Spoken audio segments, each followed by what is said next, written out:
O ayan mga kakarkar, umpisa ulit tayo ng ng paghugas-hugas. Yan o, 'di ba? Hugasan natin yung binabad natin nung Sabado.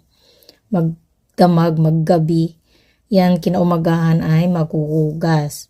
After nyan, paghuhugas mo na yan, papatuyuin pa yan para matanggal yung mga tubig niya. So matagal pa rin ang proseso niyan. Maghintay ulit tayo ng 3 oras ba? Pwede na rin yung 3 oras. Kaya, hinintay namin yan 3 to 4 hours para maano yung tubig niya. Kasi pag after mong hinugasan niya, papahiran mo ng sauce, ay naku, sauce ginoo na. Matabang at magiging sabaw yung kimchi mo. So, yan, patutuyuin pa yan after ng hugas-hugas. Kaya, tiis-tiis lang talaga ang paggawa ng kimchi at hindi naman tayo pwedeng gumawa ng kunti kasi mapakunti man o marami, parehas din ang trabaho, parehas din ang proseso. Kaya, ayan, tambak yan sa amin. Tinatambak namin yan ng yearly. So, yearly talaga kami nag-kimchi. Sa isang taon naming stock pang isang taon. Tapos actually, hindi lang sa amin yan. Pinaghahati-hatian namin mag-anak.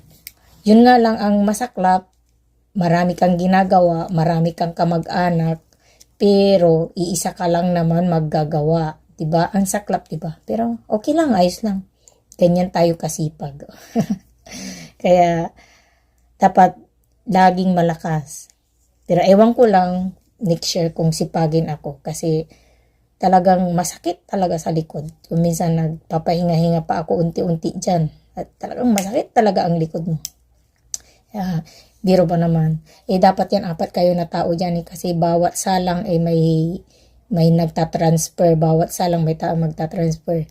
So, ang nangyayari dyan, 2 lang kami ni Kapitan. So, paikot kami dyan. Kung pupunta ko sa kabila, si Kapitan ay kakabila din. So, umiikot lang yung namin, trabaho namin dyan. Dahil tulong-tulong kaming 2 kasi wala kami talagang magagawa. Kasi nga, yun na wala tayong magagawa. Talagang wala. Kasi 2 lang talaga kami. Kaya ganyan yung nangyari.